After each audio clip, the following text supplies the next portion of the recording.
यात्रा संपन्न करके श्री नामदेव जी महाराज पंढरपुर आ गए। आपने पंढरपुर के निकट कहाँ है वो जगह, कृष्णदास जी जानते होंगे, जहाँ नामदेव जी के लिए भगवान ने मंदिर उलट दिया, ओड़ा नागनाथ। ओड़ा नागनाथ में आज भी वह मंदिर है जिस मंदिर का द्वार ठाकुर जी ने नामदेव जी के लिए घुमा दिया। आज भी मंदिर का पूरा द्वार घुमा हुआ है। इस चरित्र का श्री प्रियादास जी वर्णन कर रहे हैं। देखी द्वार भीर पगदासी कटि बांधी धर,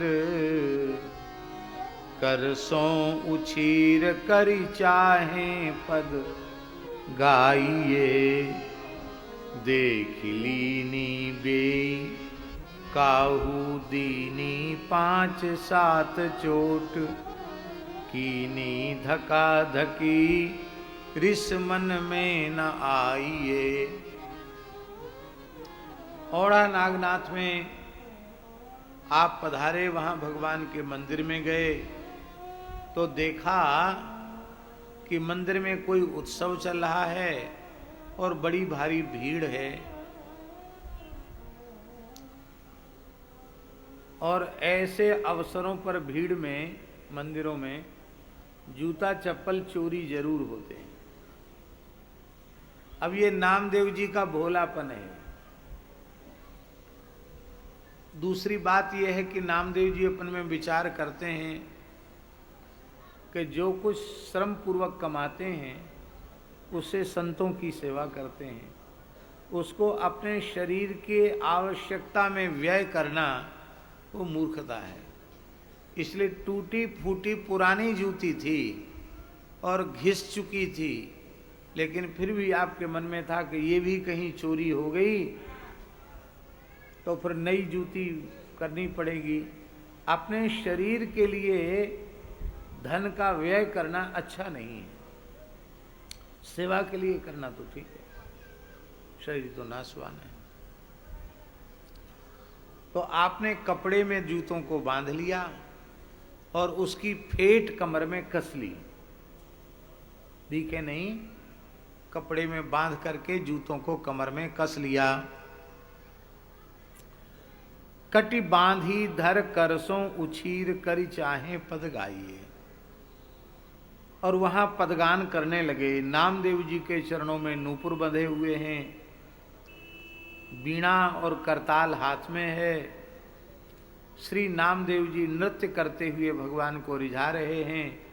भावावेश में आप उछल उछल कर कीर्तन करने लगे और उस भावावेश में कमर का जो पट्टा था, साफा था, वो ढीला पड़ गया और वो ढीला पड़ते ही जैसे खुल गया तो जूती वहां गिर गई।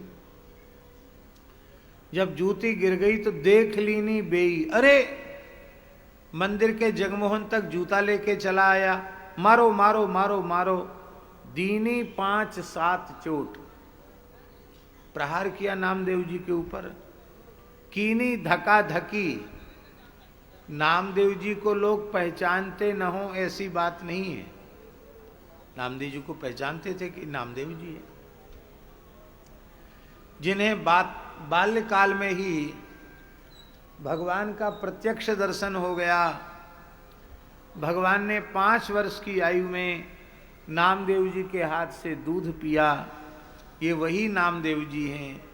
यह जानकर भी उन, क्या कहें, शब्द तो मुंह पर विमुख आ गया।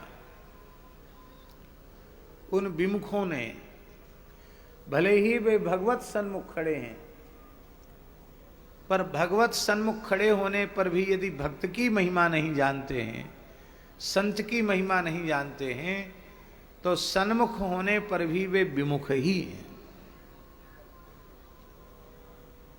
नामदेव जी को धक्का दिए, कीनी धक्का धक्की। पहले तो प्रहार किया, फिर सब लोग धक्का दे करके, धक्का दे देकर बाहर निकाल दिया। यहां एक विशेष बात प्रियादास जी लिख रहे हैं, रिस मन में न आइए। उनके अपशब्द कहने पर, उन लोगों के प्रहार करने पर, धक्का देकर अत्यंत तिरस्कार पूर्वक मंदिर से बाहर कर देने पर भी श्री नामदेव जी को तनिक भी अपमान बोध नहीं हुआ।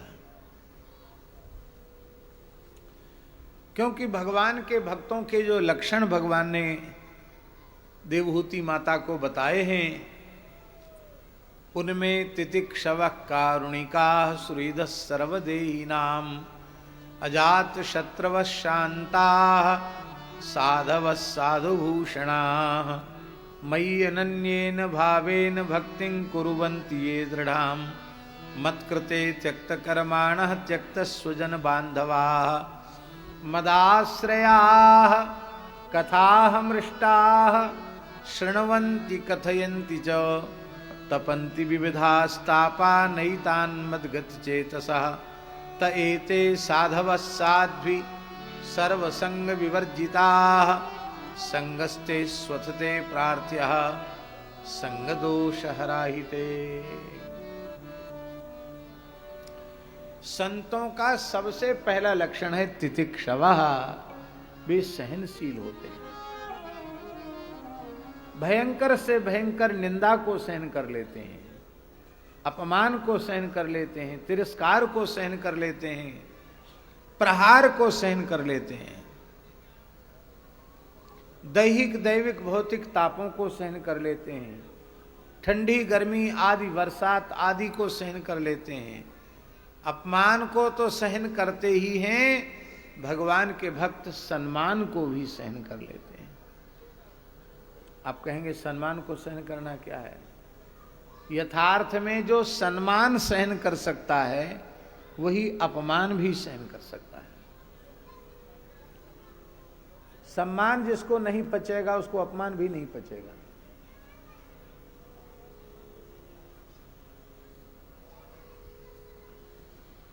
सम्मानित होने पर अपने मन में यह अनुभव करने लग जाना कि वस्तुतः मैं सम्मान के योग्य हूं, इसीलिए मेरा सम्मान हो रहा है।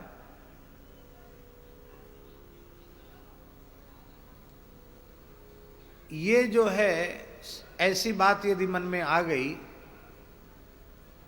तो निश्चित सम्मान पचा नहीं, और जब सम्मान नहीं पचेगा तो अपमान की क्रिया न होने पर भी अपमान की अनुभूति होने लग जाएगी। जो व्यक्ति अपने को बहुत सम्मानित समझते हैं, उनका कहीं अपमान न हो तो भी वो समझते हमारा अपमान हो गया। अरे हम वहाँ गए थे, हमको ठीक से किसी ने उत्तम आसन बैठने के लिए नहीं दिया, हमसे कोई मीठी वाणी में हमारा स्वागत सत्कार नहीं किया, हमको कुछ हमारा आतिथ्य नहीं किया, हमारा सत्कार नहीं किया, आसन भी दे दिया तो हमको नीचा आसन दे दिया, अमुक को हमसे ऊंचा दे दिया। अब देखो, अपमान की कोई क्रिया नहीं हुई, न बेचारे ने धक्का दिया, न गाली दी, न भगाया, कुछ नहीं, न प्रहार किया, अपमान वाली कोई क्रिया नहीं हुई, पर व्यक्ति ने अपने आप को सम्मानित मान रखा है, सम्मान के योग्य समझ रखा है, इसलिए उसे पद पद पर अपमान की अनुभूति होती है।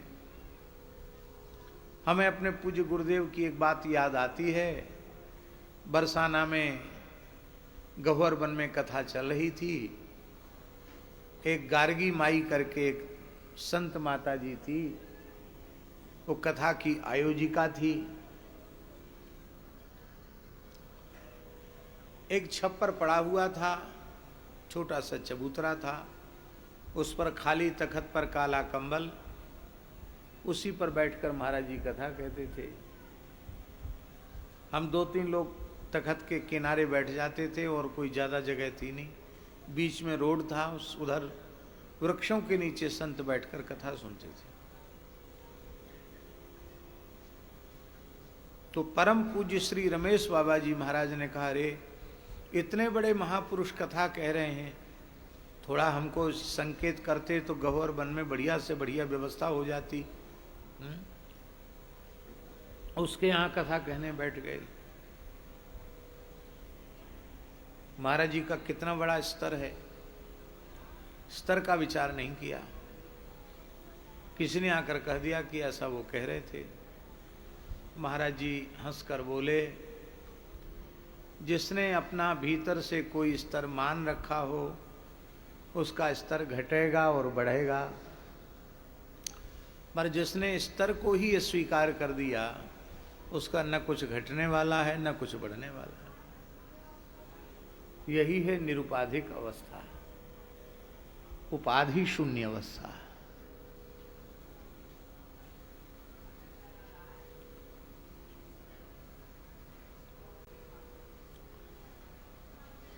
तितिक्षु ही अरिहंता होते हैं। अरि कौन है? षड विकार। ये 6 विकार ही वस्तुतः साधक के जीव के वास्तविक शत्रु हैं, और इन षड विकारों पर विजय वही प्राप्त कर सकता है जिसमें तितिक्षा गुण है। क्योंकि काम क्रोध आदि के वेग को सहन करना भी सहन करना है कि नहीं, इनको भी सहना है। इसलिए नमोंकार मंत्र में नमो अरिहंताणम, तो अरि माने क्या? षड विकार, उनको जिन्होंने समाप्त कर दिया है, ऐसे तितिक्षा धर्म में स्थित संतों को हम प्रणाम करते हैं। पहली है तितिक्षा। देहाध्यास जितना कम हो जाएगा उतना सम्मान अपमान बोध कम हो जाएगा। देहाध्यास की जिनकी सर्वथा निवृत्ति हो चुकी है उनका अपमान सम्मान कुछ नहीं। रहुगण ने कहा जड़ भरत जी से, ए पागल, ठीक से ले चल पालकी। जानते हो पालकी में कौन बैठा है? सिंधु सौवीर देश का राजा रहुगण बैठा है। तुम्हारे जैसे पागलों की, उन्मत्तों की मैं चिकित्सा करता हूं, इलाज करता हूं। मुझ जीवित व्यक्ति को मरे हुए के समान ढोकर ले जा रहे हो। श्री जड़भरत जी को दया आ गई। उन्होंने कहा, राजन, हमें तो यही समझ में नहीं आता कि क्या मरा हुआ है क्या जीवित है। तुम कहते जीवित को मरे हुए के समान ढोके ले जा रहे हो, और ढोने वाले को भार की प्रतीति होगी, जो ढोने वाला ही नहीं है उसको भार की प्रतीति क्या होगी? जो चलने वाला होगा उसको मार्ग की प्रतीति होगी, जो चलने वाला ही नहीं है उसके लिए मार्ग ही क्या होगा? तुमने कहा कि तुम जवान हो या बूढ़े हो, तो जो बालक होगा, जवान होगा, बूढ़ा होगा, उसको उसकी अनुभूति होगी। न मैं बालक हूं, न युवान हूं, न वृद्ध हूं। और तुमने कहा कि हम तुम्हारा इलाज कर देंगे, तो हमारी ये बात बिल्कुल समझ में नहीं आती। तुम क्या इलाज करोगे? कोई मनुष्य धरती पर क्रुद्ध हो जाए और हाथ में डंडा लेकर धरती को पीटने लगे, तो पीटते पीटते डंडा टूट जाएगा, हाथ में छाले आ जाएंगे, लेकिन धरती का कुछ नहीं बिगड़ेगा। धरती का क्या बिगड़ेगा? जिस देह को तुम दंड देना चाहते हो वो धरती है, उसके टुकड़े टुकड़े कर दो, उससे हमारा क्या संबंध है? चाहे उसको फूल मालाओं से लाद दो, चाहे लाठियों से पीट पीट करके बिछा दो, न फूल मालाओं से उसको कोई लाभ है, उसको टुकड़े टुकड़े कर देने से उसकी कोई हानि नहीं है, क्योंकि मैं देह हूं ही नहीं। तब समझ गया रहुगण ये कोई ब्रह्मवेत्ता संत हैं, चरणों में गिर गया। ऐसी भी अवस्था होती है।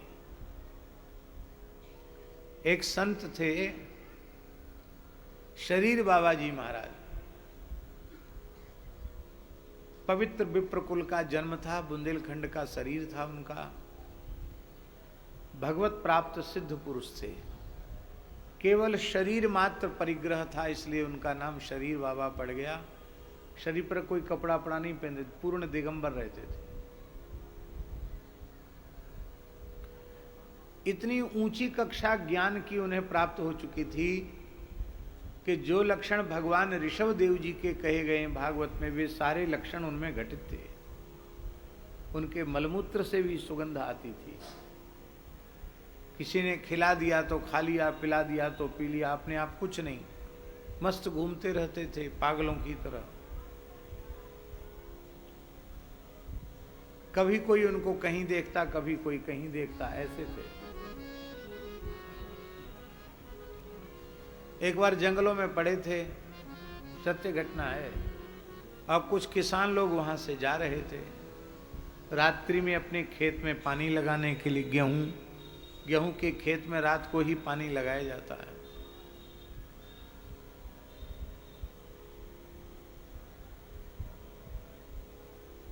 तो उन्होंने देखा कि भयंकर ठंड है, बाबा ठंड में नंग धड़ंग पड़े हैं। तो उनको शरीर को बचाने की स्थिति से, विचार से लकड़ियां इकट्ठी करके वहां थोड़ी अग्नि जला दी कि अग्नि के सहारे उनके शरीर में थोड़ी गर्मी पहुंचती रहेगी। और जब पानी लगाकर सवेरे वहां से लौटे तो क्या देखा कि बाबा के दोनों पैर आग में हैं। वो आग में है नहीं, प्रज्वलित अग्नि में दोनों पैर हड्डी तक जलकर खाक हो चुके हैं। घुटने तक पांव जल गए, पूरी तरह जल गए। और धूना चैतन्य है। उन्होंने कहा बाबा तुम्हारे पैर जल गए। बाबा बोले जिसके पैर होंगे उसके जलेंगे, हमारा ना हाथ है ना पैर है तो हमारा क्या जलेगा। अब वो तो बहुत ऊंची कक्षा में स्थित होकर बोल रहे थे, पर वे बेचारे किसान न समझ सके। अरे बोले ये तो बड़ा उल्टा हो गया, बाबा ने अपने पैर जला लिए, पता नहीं कैसा पागल है। एक सप्ताह बाद फिर फसल में पानी देने के लिए आए तो अब की बार क्या देखा कि बाबा जंगल में घूम रहे हैं। उनके नए पैर उगाए, नए पैर उगाए। अब ये सोचिए देहाध्यास इतना कम हो सकता है कि पैर जलकर भस्म हो जाए और पता भी न चले। असंप्रज्ञात समाधि की अवस्था में क्या होता है? असंप्रज्ञात समाधि की अवस्था में शरीर का कोई अंग काट कर कोई फेंक दे तो भी समाधि में परब्रह्म के सार जिसके अंतःकरण का एकाकार हो रहा है उसे अनुभूति नहीं होगी कि मेरा हाथ कट गया है, मेरा पैर कट गया है।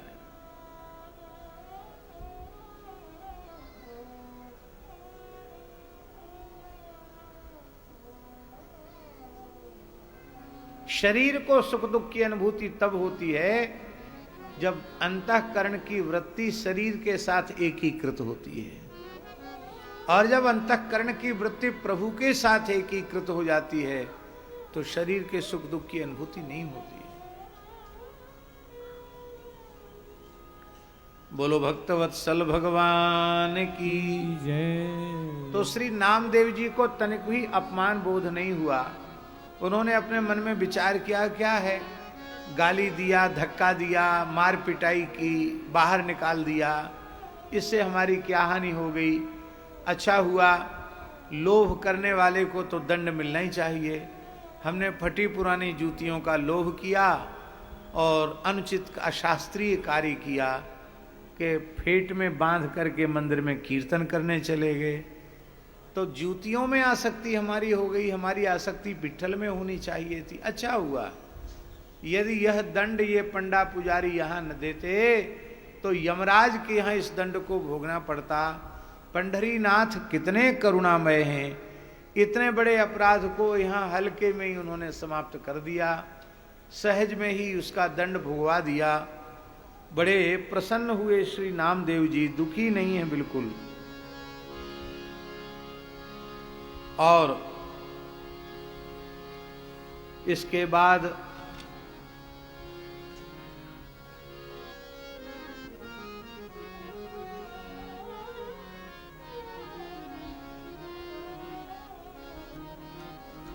आप मंदिर के पिछवाड़े जाकर बैठ गए और बोले भगवान तो सर्वगत सर्वरूप सर्वमय है, कीर्तन का नियम कहीं भी पूरा कर लेना। वहीं बैठकर कीर्तन करने लगे।